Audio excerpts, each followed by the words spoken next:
Assalamualaikum warahmatullahi wabarakatuh. Bismillah walhamdulillah wassalatu wassalamu ala rasulillah Sayyidina Muhammad ibn Abdullah wa ala alihi wa sahbihi wa man walah. Subhanaka la ilma lana illa ma 'allamtana innaka antal alimul hakim. Rabbi shrah li sadri wa yassir li amri wahlul 'uqdatam min lisani yafqahu qawli. Amin. Amma ba'd.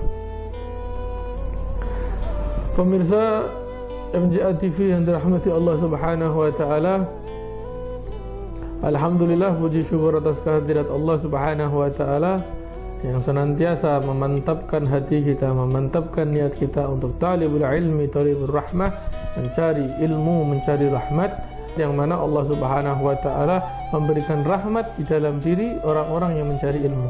Maka semoga Allah taala menjadikan kita golongan orang-orang yang mencari ilmu dari golongan orang-orang yang mendapatkan rahmatnya Allah Subhanahu wa taala. Oleh karena itu, melanjutkan pembahasan dari sirah Nabi Muhammad sallallahu alaihi wasallam, yaitu maji'u Quraisyin li Abi Thalibin marratan tsaniyah, yaitu datangnya orang-orang Quraisy kepada Abu Talib, paman Nabi Muhammad SAW, yang kedua kalinya.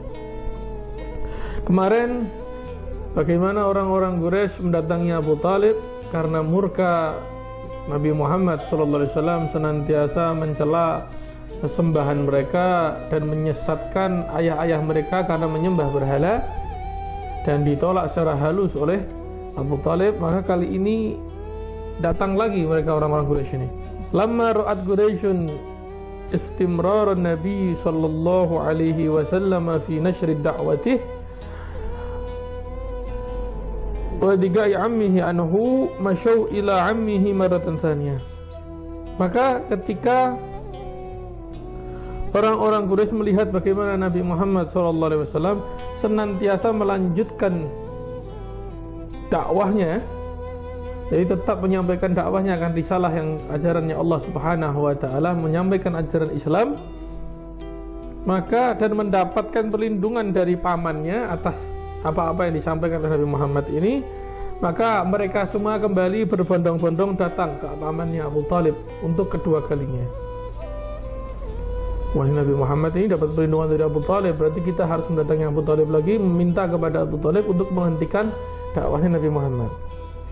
Wa qalu lahu, maka mereka semua berkata kepada pamannya Nabi Muhammad, yaitu Abu Talib, mengatakan, inna la nasbiru ala syatmi abaina, sesungguhnya kami tidak dapat bersabar atas celaan kepada ayah-ayah kami, wa tasfihi uqulina, dan karena melemahkan akal-akal kami.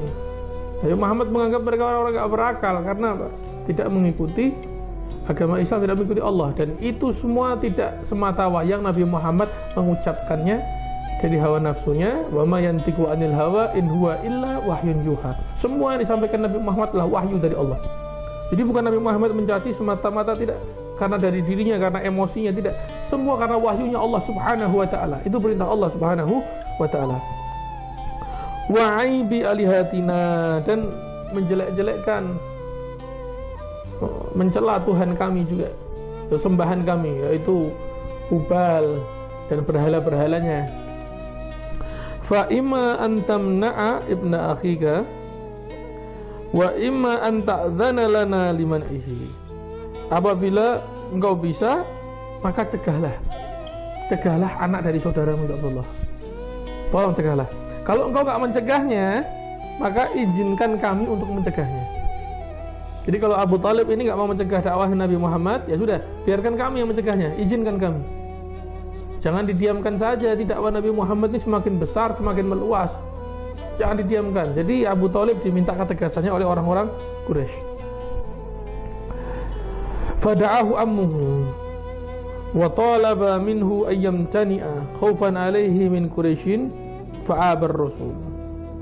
Nah, maka ketika itu dipanggillah Nabi Muhammad SAW oleh pamannya, yaitu Abu Talib, dan diminta untuk menghentikan coba ya Muhammad, coba kalau bisa kau hentikan dakwahmu. Kalau bisa hentikan. Saya takut nanti orang-orang Quraisy akan berbuat macam-macam kepadamu. Nanti kamu disakiti orang Quraisy, kamu dilukai orang Quraisy, kamu dipermainkan orang Quraisy, atau kamu bahkan dibunuh oleh orang-orang Quraisy. Fa'abar Rasul, tapi ditolak sama Nabi Muhammad SAW. Nah, tetap saya akan melanjutkan dakwah saya ini. Tetap saya tidak akan meninggalkan apa-apa yang disampaikan, apa-apa risalah yang saya bawa, yang mana risalahnya dari Allah Subhanahu wa ta'ala. Waqal, sambil berkata, wallahi ya ammi, demi Allah wahai pamanku, law wada'u syamsa fi yamini, seandainya matahari diletakkan di tangan kananku, wal qamar fi yasari, sedangkan rembulan diletakkan di tangan kiriku, ala an ada hadzal amr, untuk saya meninggalkan perkara dakwah ini, ma fa'altu hatta yudhirahu Allahu aw ahlaka dunahu, maka saya tidak akan pernah menghentikannya kecuali Allah Ta'ala memenangkan dia atau membinasakan salah satu di antara kami. Jadi ketegasan Nabi Muhammad ini, wallahi la atruku hadzal amras, demi Allah saya tidak akan meninggalkan perkara ini sampai Allah Ta'ala memenangkan dia atau membinasakan salah satu di antara kami. Tegas Nabi Muhammad SAW. Maka melihat keteguhan hati Nabi Muhammad, kemantapan hati Nabi Muhammad SAW, dan ketegasannya, faqala lahu ammuhu, maka Abu Talib berkata kepada Nabi Muhammad, idhab, kalau begitu pergilah, wa kul ma ahbabta, dan katakan, sampaikanlah apa-apa yang kau sukai, apa-apa yang kau inginkan, apa-apa yang kau cintai, apa-apa yang kau harapkan, sampaikan semua. Fa wallahi, maka demi Allah, la uslimuka abadan, aku tidak akan pernah menyerahkanmu selamanya kepada mereka, maksudnya kepada orang-orang kufar. Bahkan Nabi Abu Talib ini akan menyelamatkan dan akan melindungi Nabi Muhammad SAW selama-lamanya dari gangguan orang luar. Maka di sini kita tahu perannya Abu Talib. Abu Talib ini bukan sekadar paman atau orang biasa di mata Nabi Muhammad SAW, tapi Abu Talib juga melindungi Nabi Muhammad. Maka diharapkan kita jangan main-main dengan mengatakan Abu Talib kafir dan lain sebagainya.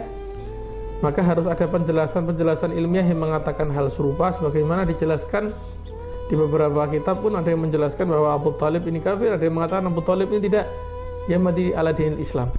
Karena Abu Talib selalu melindungi Nabi Muhammad apapun yang terjadi, menjadi orang di barisan terdepan, di garda terdepan untuk melindungi Nabi Muhammad SAW min idza'i Quraisy, dari gangguan orang-orang Quraisy atau dari cacian dan makian orang-orang yang membencinya.